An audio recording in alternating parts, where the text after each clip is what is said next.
It was an indie game inside a multi-million-dollar project.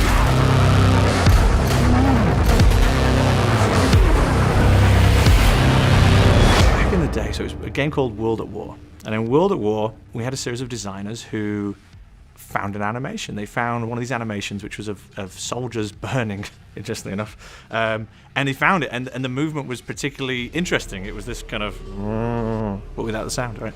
And hooked it up to our traversal system, which basically does kind of getting over walls and climbing through windows. And then each department over at Treyarch started to kind of give time to this kind of little pet project, so the sound department gave the sound, that thing came along, got hooked up. Character department said, well, I could make you a rotting flesh head, and we could attach that in there.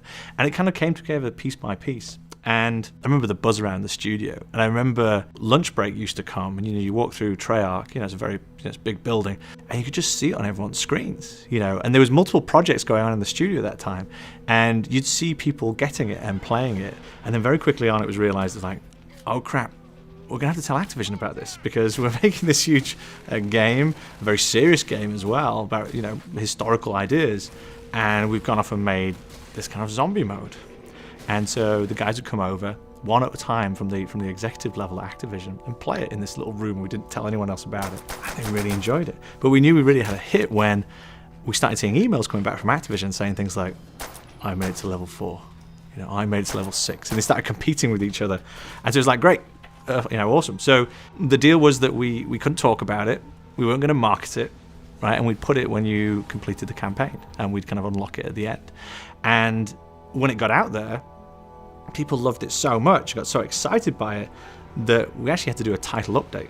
We actually had to title update and put it from the end of the campaign, actually put it on the front menu so people could launch it. And people kind of forget now, but that first experience didn't have any voices. There was no overt narrative in it. It was made out of the spare bits, and the fans really kind of embraced it and ran with it. And that's really what's given it its spirit and its vibe. Not only outside in the community, but also inside in the studio. It's very much seen as the game mode for the devs, and it's very much, I think, for the outside world, it's the game mode for the people in lots of ways. So DLC 1 for World at War was literally from the screaming and the shouting of the community, and from press and other individuals just saying, you gotta give us more. And we never heard anything so loud and so forceful and so verbose in terms of just wanting more. And we're like, okay, we're gonna have to put real resource behind this, rather than like 2-3 guys. We're gonna put a team behind it. It was really like, okay, what does this look like now, because you're charging someone for it as well. Now it's going to go on a DLC. The other one was a bonus mode at the end of the campaign. This is now part of your DLC offering, which means there's a certain quality and execution standard expected from that. And so I think that's why you saw such a big jump, from what was bedroom development almost to, okay, the machine's going to start getting behind it. There was this feeling, especially in those early days, of, okay, we need to define what this is, but we can go anywhere we want to go. But again, only finite resource.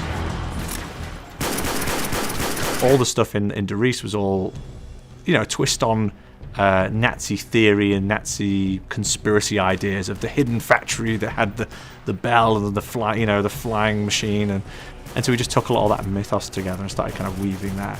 And then we started introducing the concept of, okay, well, why are the characters forgetting what they're doing every single time? And the concept of 115 and so forth started to kind of come out, which is like, does it have an effect on the mind?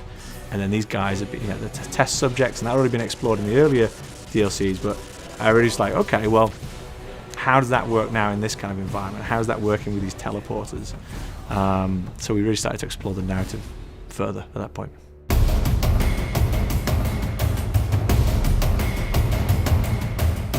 Black Ops for us was the beginning of a transition of maturity. It's probably from a studio mentality. We were really embracing that try anything mentality. The monkeys and the mad scientists, right? It was like, okay, let's try these different things, and that's what has and always hopefully will be the spirit of Zombies, which was to not kind of fear trying something that was different, and sometimes punishing to a player, because it would give us posts to tell us where to go, what to try, what to do. Transit is a very polarizing map. it really tried to experiment with this idea of a vehicle that moved you quite a distance around a map, and then different kind of tones of energy.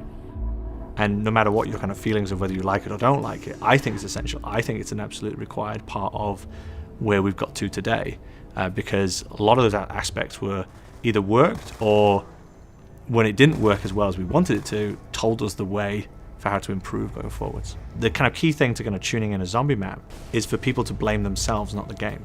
And that's when you can tell that you actually got your zombie map right. Because we killed you.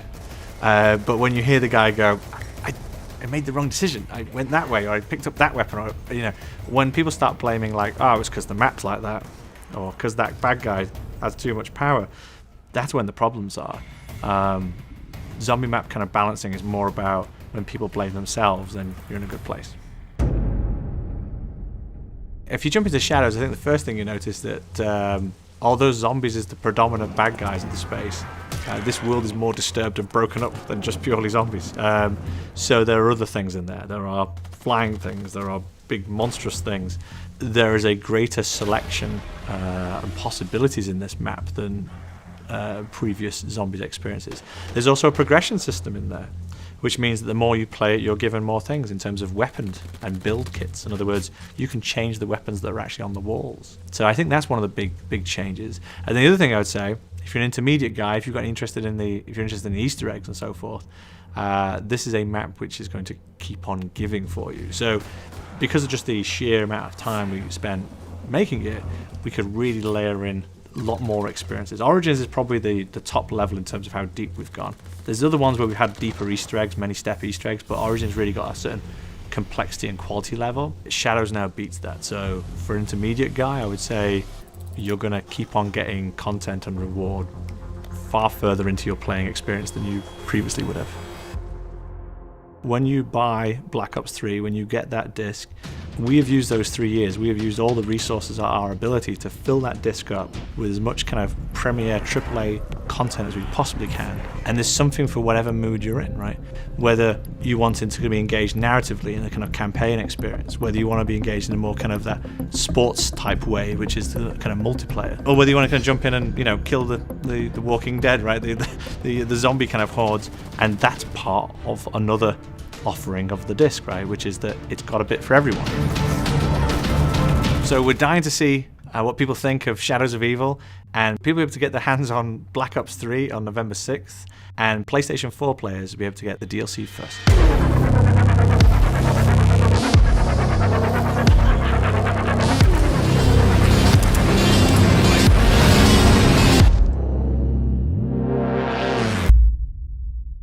Are there any other surprises in store for players of Shadows of Evil? Yes. Play map packs 30 days early, only on PlayStation. PlayStation